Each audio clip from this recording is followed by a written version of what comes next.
Kalena dhammat sawanang etamang kalamutamang. Penuturan syair Dhammapada di video ini ditujukan untuk kita renungkan. Penuturan bahasa Palinya bukan sebagai sarana pembelajaran pengucapan bahasa Pali yang benar. Penutur memohon maaf atas kesalahan yang terjadi, baik dalam pengucapan maupun dalam pelantunan bahasa Pali dari bait-bait Dhammapada ini. Untuk syair Palinya, penutur memilih membacakan dari hard copy kitab Pustaka Dhammapada Pali Indonesia yang diterbitkan oleh Sangga Theravada Indonesia. Untuk terjemahan bahasa Indonesia dan kisah latar belakangnya, penutur memilih membacakannya dari sumber web samaggipala.or.id di bagian Dhammapada. Semoga syair Pali Dhammapada beserta arti dan kisah latar belakangnya ini dapat kita renungkan sehingga membawa manfaat kebijaksanaan bagi kita semua. Semoga semua makhluk berbahagia. Sadhu, sadhu, sadhu. Terima kasih. Namo tassa bhagavato arahato samma sambuddhassa. Namo tassa bhagavato arahato samma sambuddhassa. Namo tassa bhagavato arahato samma sambuddhassa. Pembacaan bait-bait Dhammapada dan artinya beserta kisah latar belakang dibabarkannya bait tersebut oleh Buddha Gautama. Pubbhavaga, kelompok bait tentang bunga. Bait 53. Yathapi puphara simbha kaira malagune bahu ewang jate namacena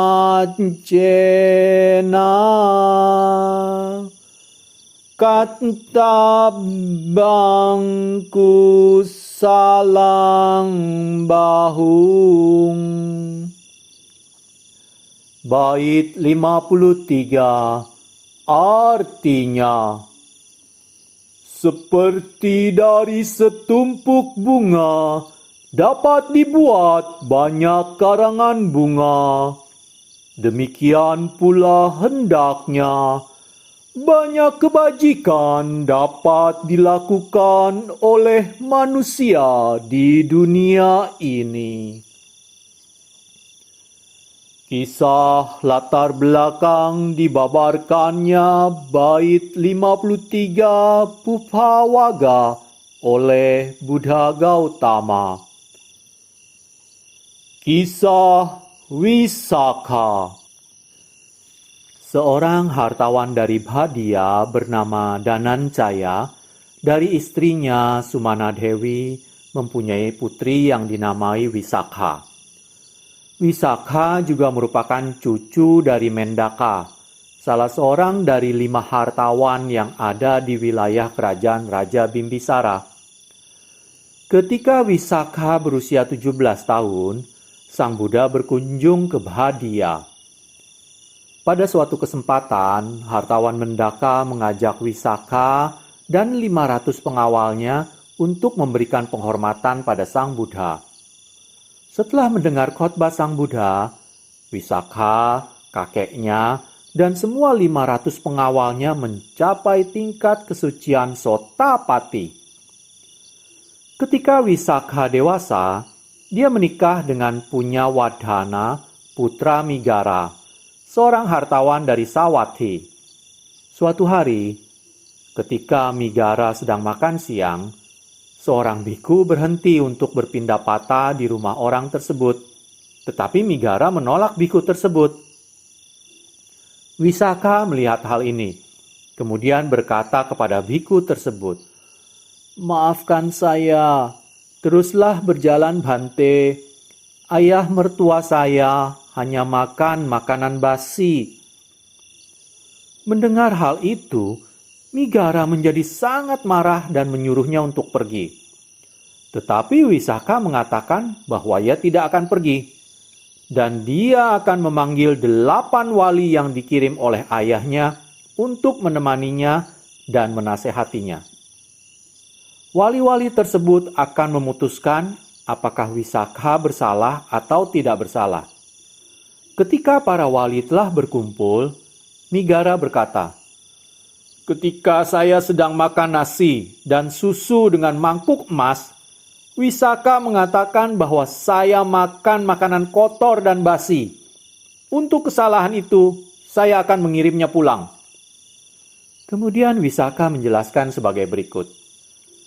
"Ketika saya melihat ayah mertua saya membiarkan seorang biku berdiri untuk berpindah patah, saya berpikir bahwa ayah mertua saya tidak mau melakukan perbuatan baik pada saat ini. Beliau hanya makan dari hasil perbuatan baiknya yang lampau. Maka saya mengatakan, ayah mertua saya hanya makan makanan basi. Sekarang tuan-tuan, apakah Anda pikir saya bersalah?" Para wali memutuskan bahwa Wisakha tidak bersalah. Wisakha kemudian mengatakan bahwa dia salah seorang pengikut Buddha yang taat dan berkeyakinan kuat dan tidak dapat tinggal diam ketika para biku datang. Juga, apabila dia tidak diberikan izin untuk mengundang para biku untuk menerima dana makanan dan persembahan lainnya, dia akan meninggalkan rumah. Maka Wisakha memperoleh izin untuk mengundang Sang Buddha dan para biku untuk ke rumahnya. Keesokan harinya, Sang Buddha dan murid-muridnya diundang ke rumah Wisakha. Ketika dana makanan telah disajikan, Wisakha mengundang ayah mertuanya untuk bersama-sama mendanakan makanan tersebut. Tetapi ayah mertuanya tidak mau datang. Setelah makan siang berakhir, sekali lagi dia mengundang ayah mertuanya. Kali ini dengan pesan agar ayah mertuanya untuk datang ikut mendengarkan khotbah yang akan segera diberikan oleh Sang Buddha. Ayah mertuanya merasa bahwa tidak seharusnya dia menolak untuk kedua kalinya. Tetapi gurunya, Pertapa Niganta, tidak mengizinkan dia pergi. Mereka memutuskan untuk mendengarkan dari balik tirai. Setelah mendengar khotbah Sang Buddha, Migara mencapai tingkat kesucian Sotapati. Dia sangat berterima kasih kepada Sang Buddha dan juga menantunya. Sebagai bentuk rasa terima kasihnya, dia menyatakan bahwa mulai sekarang Wisakha akan menjadi ibunya dan Wisakha kemudian dikenal sebagai Migara Mata. Wisakha mempunyai 10 anak laki-laki dan 10 anak perempuan, dan masing-masing anak mempunyai 10 anak laki-laki dan 10 anak perempuan. Wisakha memiliki sebuah perhiasan yang dihiasi dengan permata-permata yang mahal harganya, pemberian ayahnya pada hari pernikahannya. Suatu hari, Wisakha pergi ke wihara Jetawana bersama para pengikutnya. Saat tiba di wihara, dia merasa bahwa perhiasannya sangat berat. Maka ia melepaskan perhiasannya dan membungkusnya dengan selendang, memberikan kepada pelayannya untuk dibawa dan dijaganya. Ternyata pelayan tersebut lupa ketika mereka meninggalkan wihara. Sudah menjadi kebiasaan yang Arya Ananda menyimpan barang-barang yang ditinggalkan umat. Wisakha mengirim kembali pelayannya ke wihara.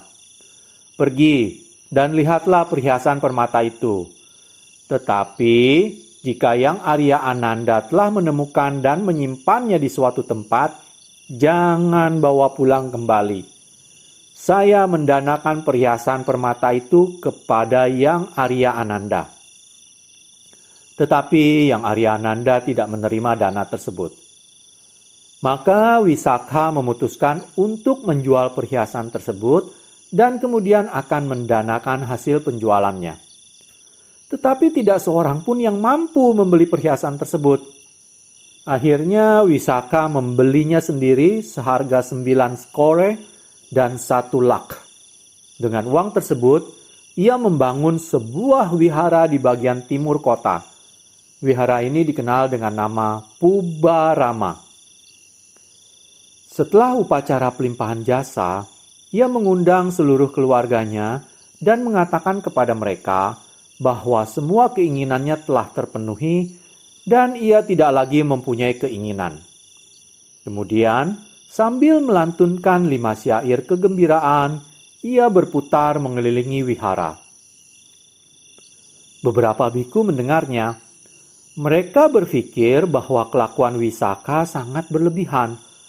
Maka mereka melaporkan kepada Sang Buddha bahwa Wisakha tidak seperti sebelumnya, berkeliling wihara sambil menyanyi. Para biku bertanya kepada Sang Buddha, "Apakah itu berarti Wisakha kehilangan akal sehatnya?" Sang Buddha menjawab, "Hari ini Wisakha telah memenuhi keinginannya di masa lampau maupun saat ini. Dan atas usahanya sendiri, ia merasa gembira dan puas. Wisakha sedang melantunkan beberapa syair kegembiraan yang pasti ia tidak kehilangan akal sehatnya. Wisakha pada kehidupan lampau selalu menjadi seorang pendana yang murah hati dan bersemangat mendukung ajaran-ajaran para Buddha. Ia juga berkecenderungan kuat melakukan perbuatan-perbuatan baik dan telah melakukan hal-hal baik juga pada kehidupan lampaunya. Seperti seorang ahli bunga menyusun banyak rangkaian bunga dari setumpuk bunga." Kemudian Sang Buddha membabarkan bait 53 berikut. "Seperti dari setumpuk bunga dapat dibuat banyak karangan bunga, demikian pula hendaknya banyak kebajikan dapat dilakukan oleh manusia di dunia ini." Kalena dhammat sawanaংเอตัมมังคาลมุตตมัง